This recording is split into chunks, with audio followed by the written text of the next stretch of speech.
Hey guys, James Wilson-Taylor here for Roxanne. We are backstage at When We Were Young Festival 2024. Cobra Starship on the lineup. Gabe joins me now. How you doing, man? I'm doing great. I'm actually very happy to be talking to you. Yes. I don't know if you know this, but I used to have a column in Rock Sound. Yes, back a long time back. We're going back. I was the first person to write about My Chemical Romance in the UK. Now. My column was called Notes from the Underground, and I wrote about My Chem because they were a local New Jersey band back then. And yeah, here we are. And the rest is history, my man. Look at us now. It was now. that, and then it was Harmar Superstar. Those are the two things. Protege Pizza. I love that. Oh, I love this. See, this Gabe immediately is getting in the good books with all the press. He's just bought, like a couple of hundred pizzas? He's just brought over here. Pizzas, yeah. This guy's a legend right there. I love it right there. How was that set, man? That looked absolutely outrageous. You tell me, did you see it? Did you see it? Literally like 30 seconds we were here. Watching the full thing tomorrow, but how was it for you? It was, okay, so I'll be honest. We had a little bit of a rough start because our drummer's pack wasn't working. Oh, man. So he couldn't hear the click track. You know, everyone plays with click so we can all be synchronized across the big stage. Am I talking? Is it loud enough? Do I got to go like this? You're good, okay. You're good, buddy. You're good. So we had a little bit of a rough start. He couldn't hear the click track. So literally, our sound guy, our monitor guy, side stage, was doing this. Oh, wow. Wow. Just to keep him on beat. And he did. He played like pretty good. So that to be honest, that threw me off a little bit. I was already nervous enough as is. Come in, the drums are off, our drummer is not playing. I'm like, okay, we're just fucking going for it. But then we picked it up and it was unbelievable. Patrick Stump came out. I mean, I was going to say. Meant so much to me because I don't know if you know this, but he produced Viva La Cobra. Yes. And that's the album that we're really doing here.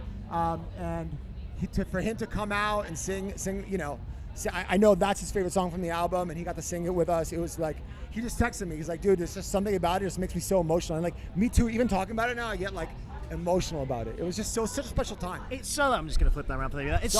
No, you're good. Yeah. It's so lovely though, because like that long-standing relationship you've of course had with the Fall Out Boy guys. I know you guys got to do little pop-ups on the tour and everything with those guys as well. It's just so lovely that this many years on, that relationship's still so strong, that friendship's still so strong, and you can have beautiful moments. Like, I mean, the crowd went nuts like that. They were already ready to see you guys, but then when you do a special moment like that, that's so cool, right? Yeah, you know, the thing about this is like when you go into this life, you like really don't do the normal life. Like I didn't go to my high school reunion. I wasn't in a fraternity. I don't have like that experience of that like camaraderie that most people go through.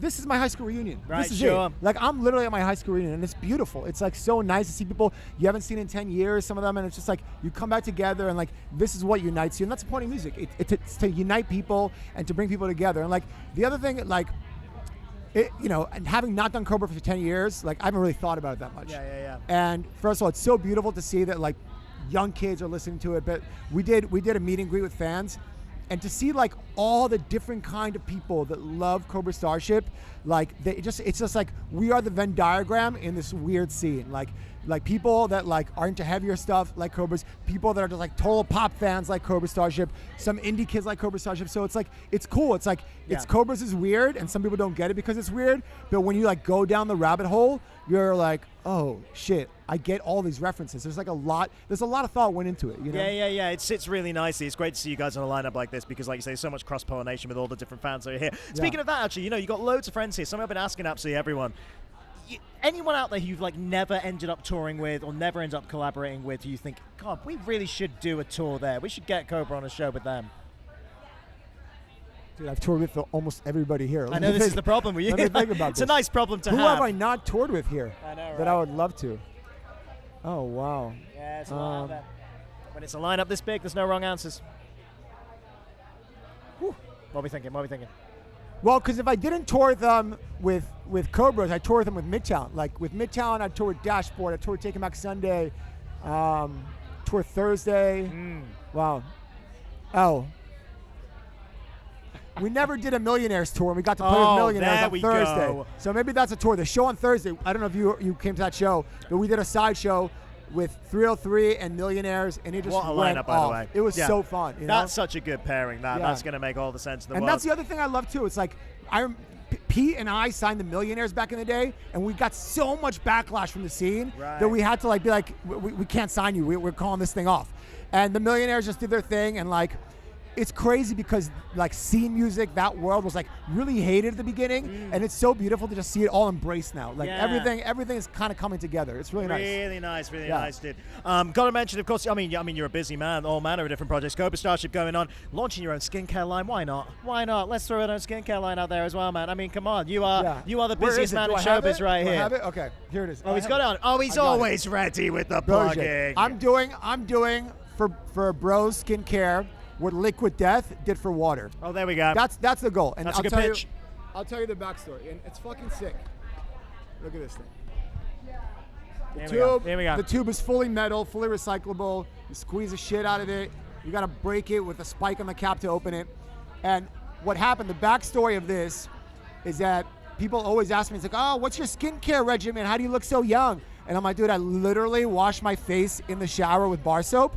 But the only one thing I do is that every time I get out of the shower, I put on moisturizer. That's the one thing. I always use moisturizer. So I used to use this product from like CVS, which is like a local pharmacy. It's like, what's your CVS in the UK? Boots, I guess. Boots. It's Super like drugs, a Boots. something like that. Super drugs, yeah. So I used the product. It was like a $20 product. I used it my whole life.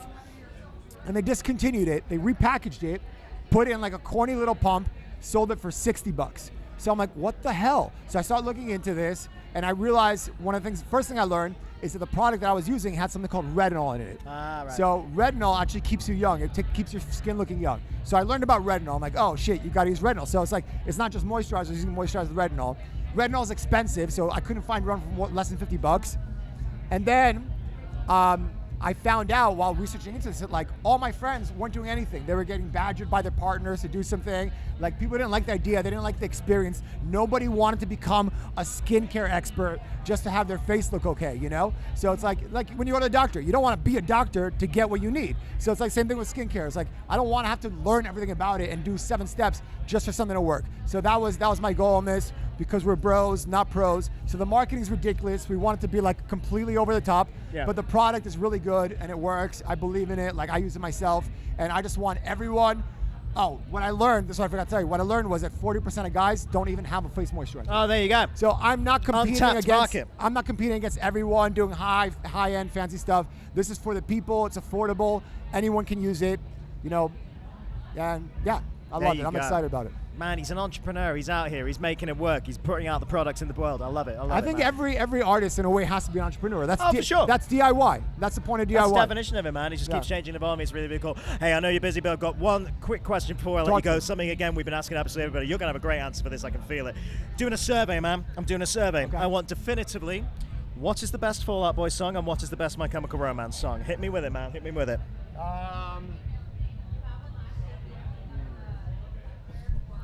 I mean, I'm kind of old school, so I'd say Saturdays for Fall Out Boy.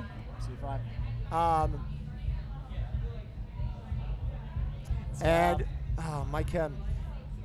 What's the name of the first song on You Brought Me Your Bullets? Oh my God. Is it Vampires? Or is it I'm gonna have to look it up. It might be Mirrors. No. Oh, that's the intro. We're looking it up. It's gotta be But Mirrors. I actually listened. Yeah, Mirror isn't big enough for two of us. That's This it. mirror isn't big enough for two. There we go. I was thinking in my head like hell isn't big enough for two of us. It's not hell. I'm like this mirror isn't big enough for two of us. Yeah. We got that. A great old school choice there. I love I'm that. old Dude. school. I'm an I old love fuck. It, man. I love it, bro. But I stay young with Protege. Yes! This man knows how to do it right there. Gabe, have a great rest of your weekend, thank you man. so much Really for nice talking to to me. see you. Appreciate it. All right, Gabe Saporta, everybody.